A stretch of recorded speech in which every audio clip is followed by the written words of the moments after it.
Cloudflare Tunnel Practical Guide, Securely Exposing a Home AI Server Without Port Forwarding. Introduction, Utilizing the Computational Resources of the RTX 5090. For AI developers, a local home environment is a crucial laboratory. Especially if you have acquired the latest RTX 5090 and have an environment where you can freely use its vast 32 GB of VRAM, it's a shame to keep it confined within your home. Have you ever wanted to check a generative AI demo on your smartphone while out, or instantly run and show off a custom LLM app during a client meeting? However, when trying to expose a home server to the internet, the wall of port forwarding traditionally stood in the way. Router NAT settings, firewall hole punching, ISP port restrictions, and the maintenance costs of a static IP address. These are infrastructure management burdens unrelated to the essence of development and also introduce security risks. Enter Cloudflare Tunnel.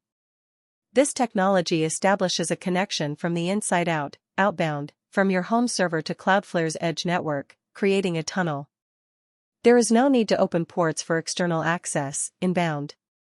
It works flawlessly even under CGNAT, carrier-grade NAT, environments or with dynamic IP addresses, and you can use Cloudflare's robust DDoS protection and WAF for free.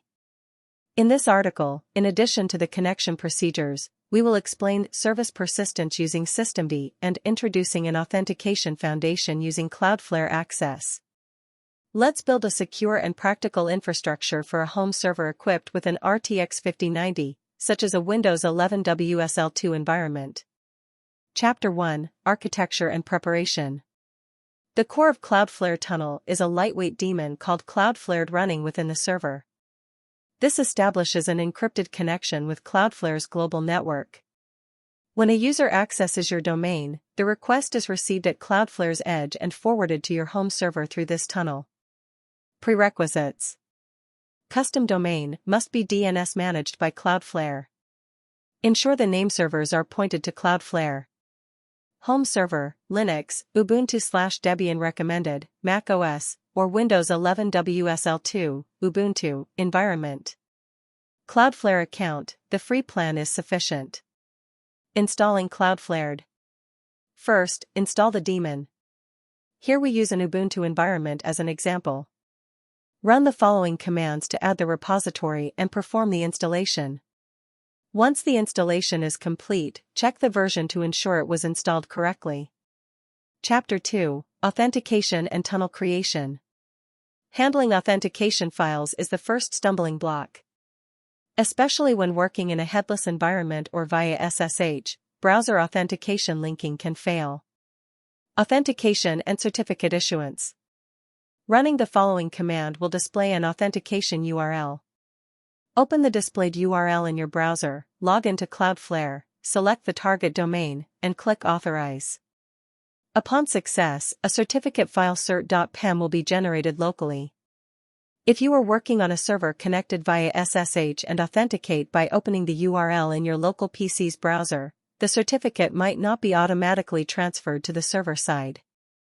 In that case, obtain the file from the cert.pem download link displayed in the browser and manually place it in the servers. Creating the tunnel. Next, create the tunnel itself. Give it an easily manageable name, e.g., Home GPU Server. When this command succeeds, a tunnel ID, UUID, is issued. Please save this UUID as it will be used in the configuration file later. Simultaneously, a JSON file containing authentication information is generated under. Chapter 3, Implementing the configuration file, config.yml. While it's possible to specify arguments via the command line, managing them in a configuration file is recommended for operations. Routing settings for simultaneously exposing multiple services, e.g., Streamlit app, Fast API, SSH, are also configured here.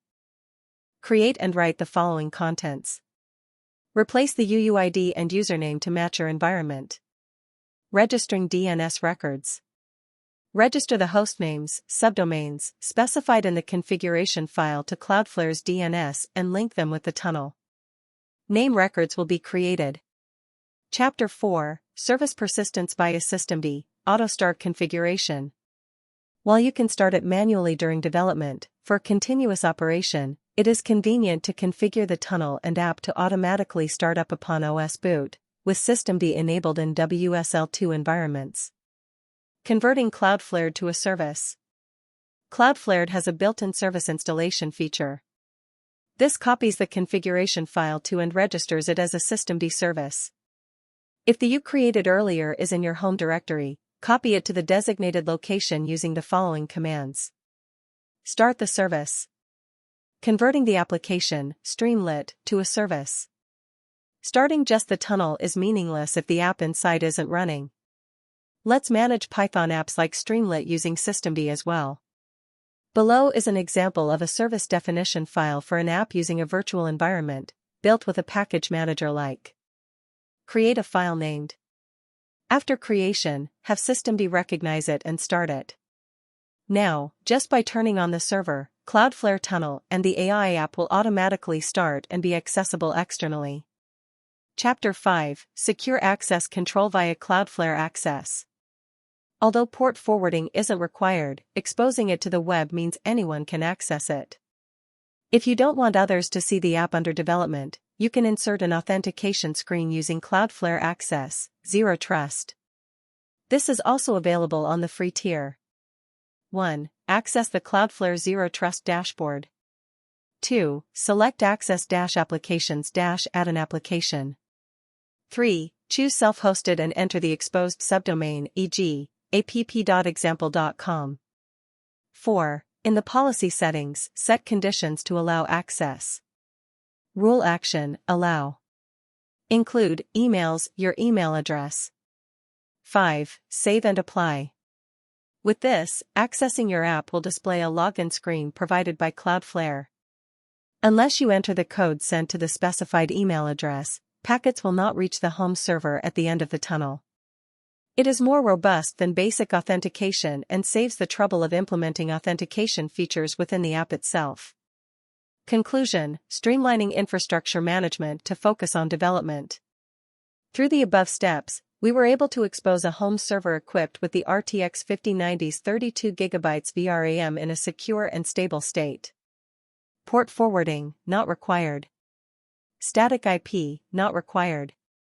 SSL certificates, managed automatically by Cloudflare. DDoS protection, included standard. Authentication feature, can be retrofitted with Cloudflare Access. This setup dramatically reduces operational overhead. Alleviate the burden of infrastructure management and focus on your true goal, developing AI/LLM applications. If errors occur, you can check real-time logs with the following commands. The possibilities for home servers are expanding. Build a secure infrastructure and accelerate your development.